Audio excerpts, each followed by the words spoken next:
Recently, the Department of Energy gave $527 million to just one solar energy company. This has been in the news a lot lately. You probably heard about them. They were called Solyndra. Let me put it in perspective. That $527 million was just for solar panels. Compare that to $50 million for fusion energy.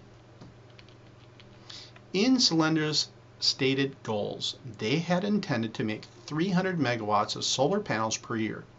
While some people were impressed by this and thought that was a lot of solar panels, I am not impressed. That amount, 300 megawatts, would only have been equivalent to just one of my medium-sized fusion power plants.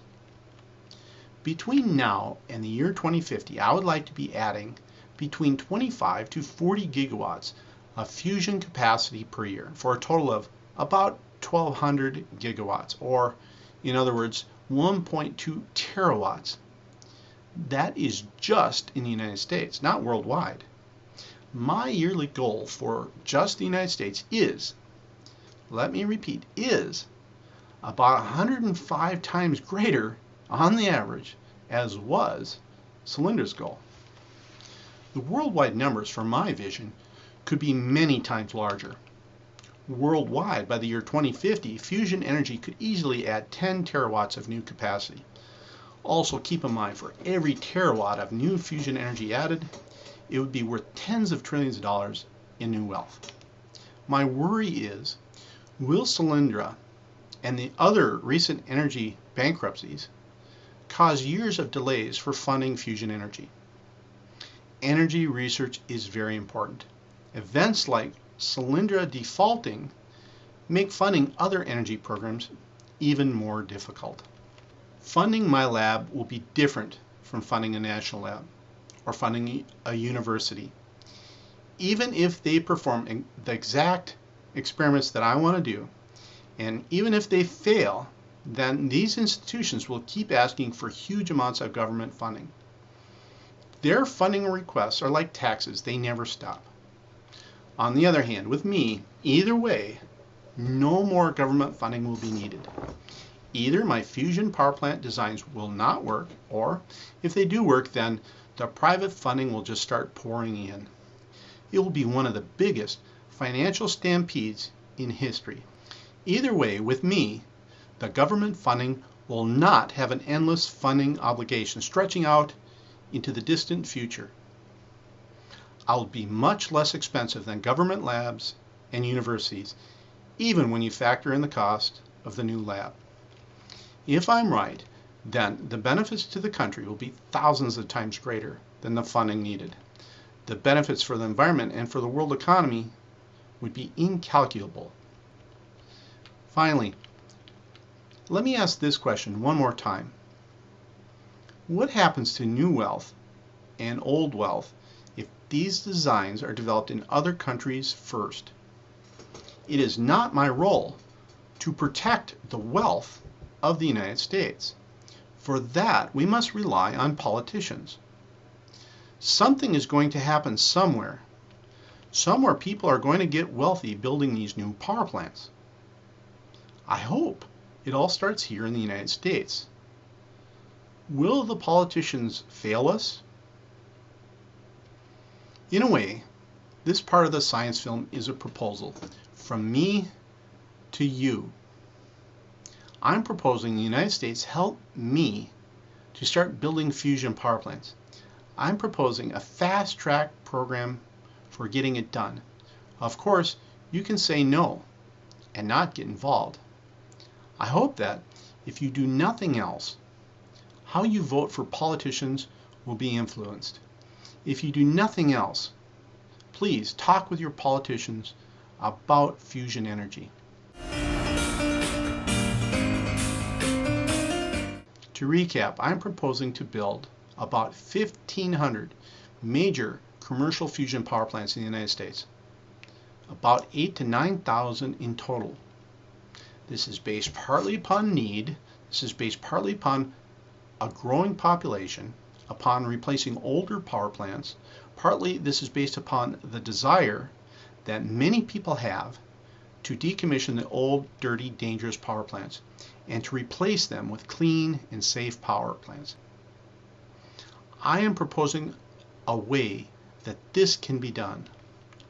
Remember, my estimates for the total number of fusion power plants that will be built are not based upon steps that personally I will need to do. For the most part, my role is over.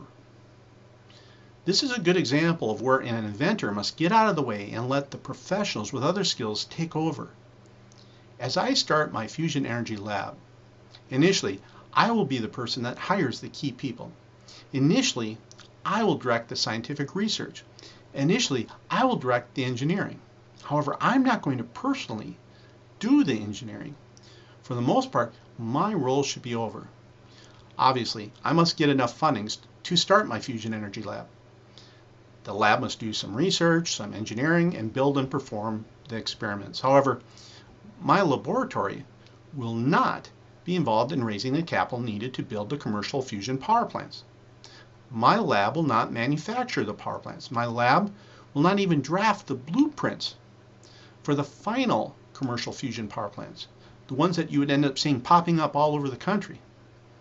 There are already many other companies out there that have already created the infrastructure for building fusion power plants. I have no intention to replicate their efforts. I have no intention of controlling all this.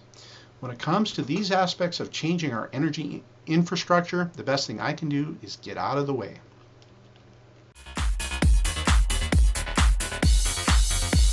Let me summarize for you my current and potential sources of funding. At this time, I would like enough funding to start my fusion energy lab. Obviously, before I build the lab, I could use any amount of funding, big or small. If I can get the lab going, then in about 3 years, I should start receiving royalties from the first commercial fusion power plants. Then I will self-fund all of my other ideas. Then I would self-fund my idea for an earthquake warning system.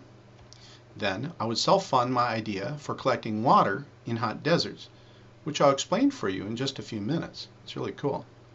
I also have a really cool idea for a fun commercial enterprise. If I make enough money on fusion, I will finance that on my own as well. If everything works as planned, then I have plans to fund a number of charities. I have a number of great ideas that would benefit Minnesota, the United States, and the world. However, they're all on hold. My next step depends on getting enough funding to start my fusion energy lab. It looks like further progress will slow down until I can get a grant from the federal government or from some state government that wants a new fusion energy lab. At this time, my current and potential sources of funding are individual donations, philanthropists and celebrities, venture capitalists, state governments, the federal government, energy companies, companies that build SES rings, licensed manufacturers that license my fusion designs, electrical utilities, state operating licenses. Now, let me go through these a little bit more. Individual donations. I have set up a donation link at my website. I'm always grateful to the individuals that have made donations. So far, they've usually been for amounts like $5, $10, or $20. Philanthropists and celebrities. Right now, I'm seeking larger donations too. It is my hope that wealthier individuals and celebrities will be generous in supporting my efforts. Venture capitalists. Now, if you are a venture capitalist, then my best advice is you really need to understand my new physics and my fusion energy technology, not superficially, but in depth. After I receive funding for my fusion energy lab, I will be very busy transforming my physics and technology into what looks like will be a revolutionary innovation. At some point, and nobody knows for sure when, it will become obvious to everyone else that my fusion power plants are going to work. This could happen at any time. Then, possibly, you will need to raise capital for your first fusion energy project. Hundreds of venture capitalists could start receiving proposals on fusion energy projects. Some could be good proposals. Some could be half-baked. Some could be bad. I expect these fusion energy projects will have values ranging from about $10 to $250 million. Later, they could be even larger. Because these proposals will not be coming from me, this could put you in a very tough situation. In order to evaluate your project, you will need to understand my new physics, and you'll need to understand my fusion power plant designs. However, that time frame will be critical for me. So even if I wanted to help you, I will be too busy, because you will have the potential to earn so much money as a result of my work. In my opinion, it is in your best interest to help me now. If you disagree with this, then don't expect my help later. There are two things you might consider at this time. First, make a donation. Don't make it anonymous. Let me know who you are. Second, hire me as a consultant. If you did, we could meet. I would personally explain the key physics for you in person. I would demonstrate key experiments. I would explain the details of the fusion power plant designs. If this interests you, please send me an email. We should do this before things get too busy. Keep in mind, you will need to come here to the Twin Cities. As you can imagine, my physics experiments are not travel friendly.